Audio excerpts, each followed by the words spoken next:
Underground love story part 2। राजवोलू गांव में स्वामी जी की महिमा से अंडरग्राउंड में बने घर में गोपी और प्रीति खुशहाली से जी रहे थे। गोपी प्रीति को हमेशा खुश रखा करता। एक दिन प्रीति गहरी नींद में होती है, तभी गोपी आकर उसे जगाता है। क्या बात है गोपी, तुम कुछ कहना चाहते हो? प्रीति, तुम्हारे लिए एक सरप्राइज है।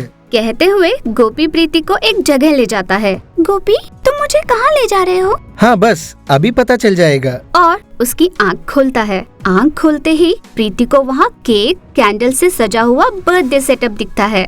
प्रीति आश्चर्यचकित हो जाती है। हैप्पी बर्थडे प्रीति।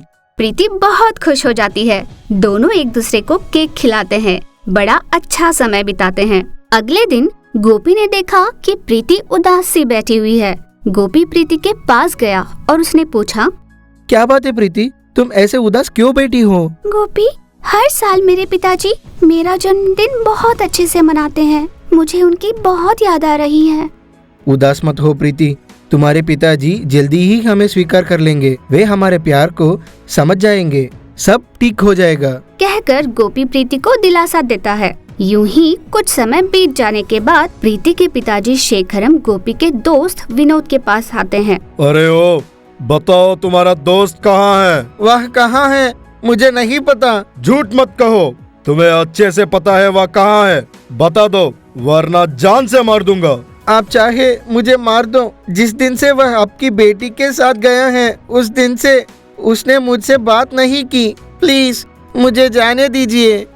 कहकर विनोद ने शेखरम से विनती की। शेखरम के पास उसे छोड़ने के अलावा कोई रास्ता नहीं था। उसके बाद उसने कुछ गुंडे बुलवाए।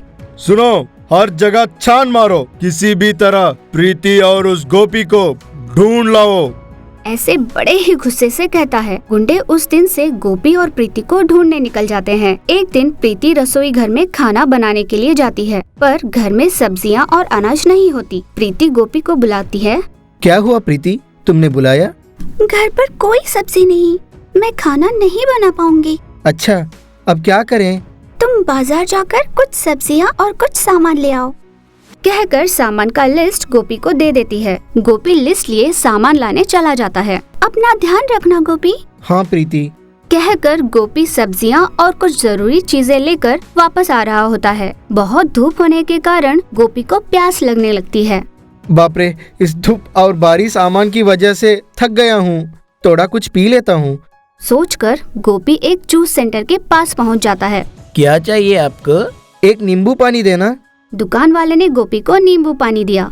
गोपी नींबू पानी पीते हुए अपनी थकान दूर कर रहा था। उसको इस तरह जूस पीते हुए उसका दोस्त विनोद देख लेता है।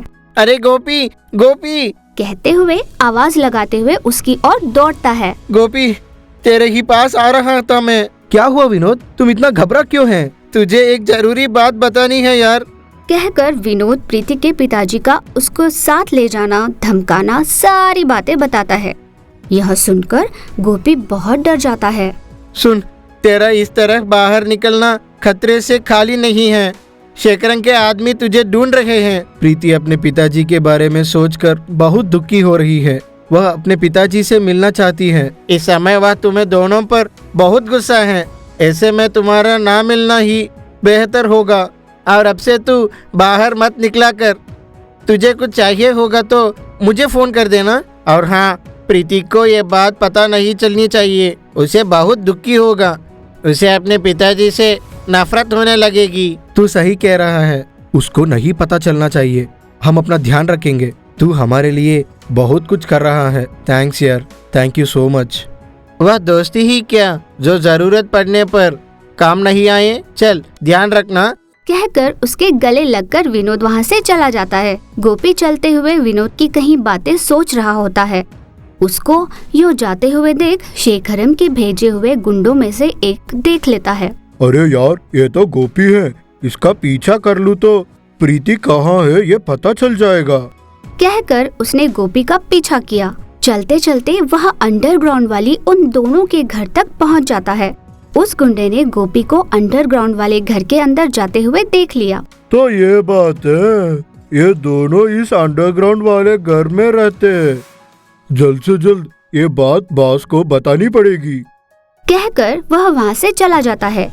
गोपी घर जाकर प्रीति को आवाज लगाता है, पर प्रीति घर पर नहीं होती। फिर से सारा घर छान मारता है, पर प्रीति कहीं नहीं दिखाई देती। गोपी बहुत घबरा जाता है।